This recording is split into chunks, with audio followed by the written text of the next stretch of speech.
अलीक GS classes में आप सभी का वेलकम, स्वागत और खैर मकदम करता हूं और शुरू करता हूं आज का वीडियो। आज के वीडियो में मैं आपको ये बताने जा रहा हूं कि एएमयू में हॉस्टल कैसे मिलता है और वहां पे बॉयज़ और गर्ल्स के लिए कौन कौन से हॉल यानी हॉस्टल्स हैं। यहाँ पे देखिए, जो स्टूडेंट्स के लिए जो हॉस्टल हैं बॉयज़ के लिए, ये सारे हॉस्टल हैं। यानी कि आप देख रहे हैं 13 हॉल, इसे हॉल कहते हैं। जैसे देख रहे हैं, पहला आफताब हॉल।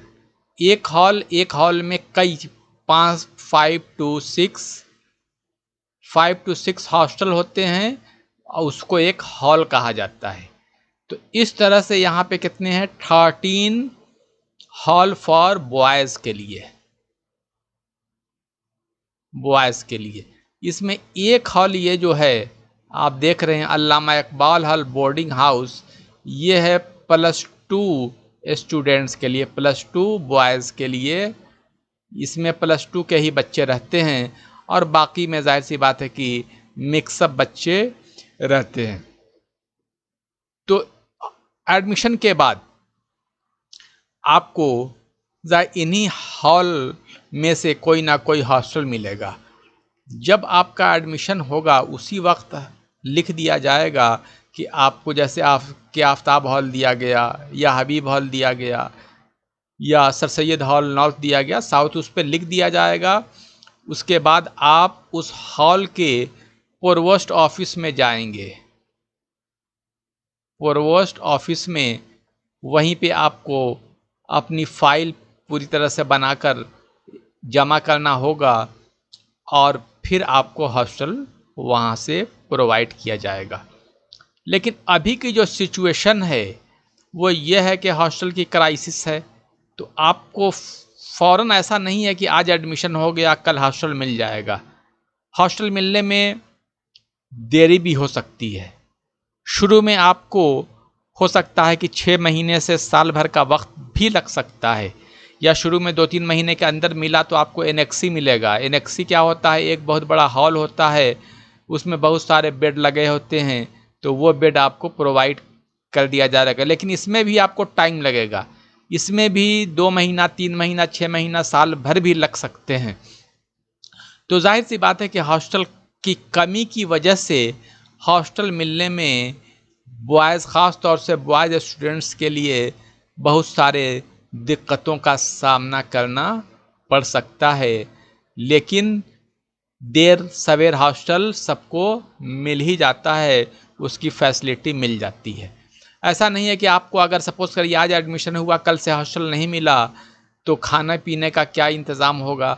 खाने पीने के लिए आपको डाइनिंग हॉल की फैसिलिटी तो आपको मिल जाएगा, ले सकते हैं। खाने का पैसा जमा कर दीजिए तो खाना आपका शुरू हो जाएगा, वहाँ के डाइनिंग हॉल में आप जाकर खाना खा सकते हैं।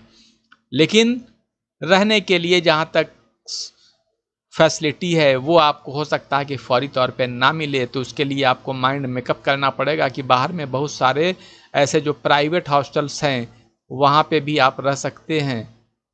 उसका चार्ज देकर जाहिर सी बात है कि वहाँ पे बहुत सारे प्राइवेट हॉस्टल हैं, वहाँ पे लड़के स्टूडेंट्स रहते हैं। तो ये प्रॉब्लम आपको शुरू में हो सकती है। अब इसके बाद हम बात करेंगे गर्ल्स हॉस्टल की। तो आपने देखा कि बॉयज़ हॉस्टल कितने, ये 13 हॉल। अब हर हॉल में 5 से 6 हॉस्टल हैं, यानी कि 65 से 70 हॉस्टल तो आप मानकर चल सकते हैं। एएमयू रेजिडेंशियल यूनिवर्सिटी है, लेकिन इसके बावजूद भी जाहिर सी बात है कि रहने में प्रॉब्लम तो है ही। हॉस्टल की क्राइसिस है, स्टूडेंट्स की तादाद बढ़ती जा रही है और हॉस्टल उस हिसाब से बन नहीं रहे हैं, जिसकी वजह से ये प्रॉब्लम देखने को मिल रही है। अब आइए आगे देखते हैं कि यहाँ पे गर्ल्स हॉस्टल की क्या फैसिलिटी है। आपको अगर ये वीडियो पसंद आए तो आप इसे लाइक, शेयर करना ना भूलें, ताकि सारे लोगों को पता चल जाए कि यहाँ पे हॉस्टल का क्या प्रोसेस है। अब यहाँ पे हम बात करेंगे halls for residence for female students only.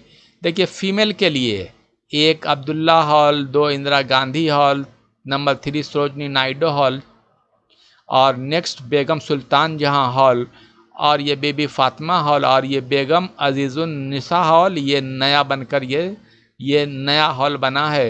बेगम अजीजुन निसा जो थी वो सर सैयद साहब की वालदा, उनके नाम पे ये हॉल बना है।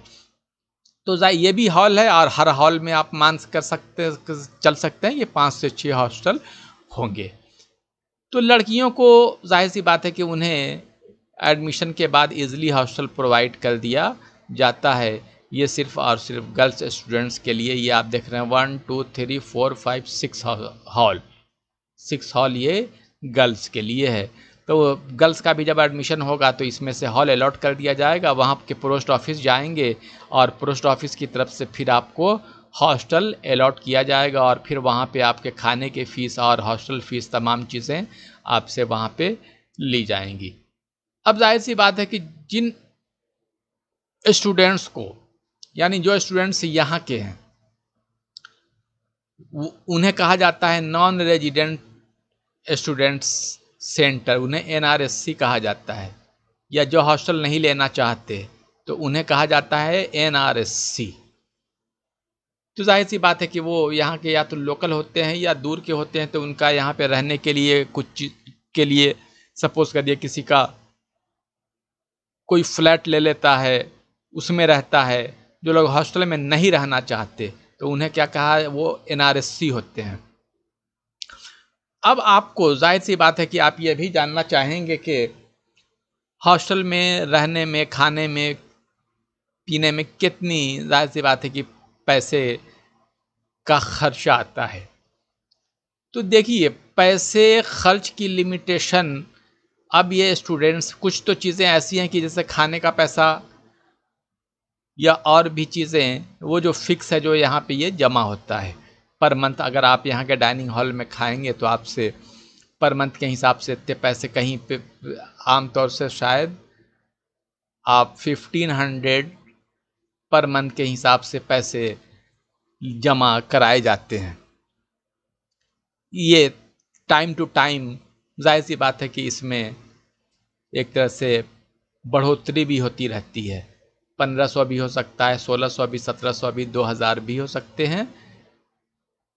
इसके अलावा जाहिर सी बात है कि आपके अपने खर्च होते हैं, स्टेशनरी कॉस्ट होते हैं, मोबाइल कॉस्ट होते हैं, और भी सारी चीज़ें जो होती हैं वो भी होते हैं। तो ये अब आप पे डिपेंड करता है कि आप किस तरह से उसे मैनेज करते हैं। तो खाने पीने का जो कॉस्ट आता है ये आता है, फिर आपसे हॉस्टल फ़ी लिया जाएगा, तो वो आपसे साल में 2 बार जमा कराए जाते हैं। तो अब आप ये मान के टोटल आप चल सकते हैं कि जाहिर सी बात है कि कम से कम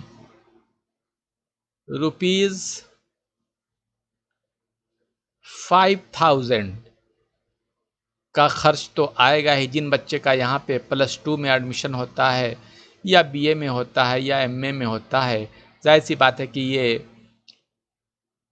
कॉस्ट आप इतना मान के चल सकते हैं कि 5000 का खर्चा आएगा। अगर आप जाहिर सी बात है कुछ कटौती करके चलेंगे तो जाहिर सी बात है कि कुछ कम आएगा। हर स्टूडेंट अपने हिसाब से काम करता है, जिसके पास जितनी मीन्स या ज़राए होते हैं वो उस हिसाब से खर्च करता है। लेकिन आप मोटा मोटी ये मान के चलिए कि आपका 500 रुपीज़ के आसपास, आप चाहें तो कम भी कर सकते हैं, ज़्यादा भी कर सकते हैं, ये आप पे डिपेंड करता है।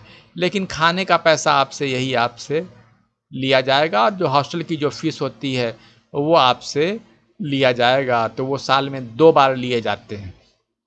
तो मैंने ये लमसम आपको ये अमाउंट बताया है। इसमें जाहिर सी बात है कम भी हो सकता है, इससे ज़्यादा भी हो सकता है, ये आप पे डिपेंड करता है। तो आज के वीडियो में बस इतना ही। उम्मीद है कि इससे आपको यहाँ के हॉस्टल प्रोसेस के बारे में पता चला होगा कि यहाँ पे अगर एडमिशन होता है तो जाहिर सी बात है कि हमें हॉस्टल कैसे मिलेगा और कितना हमें खर्च आएगा यहाँ के हॉस्टल में रहने में। तो आज के वीडियो में बस इतना ही। Thank you very much.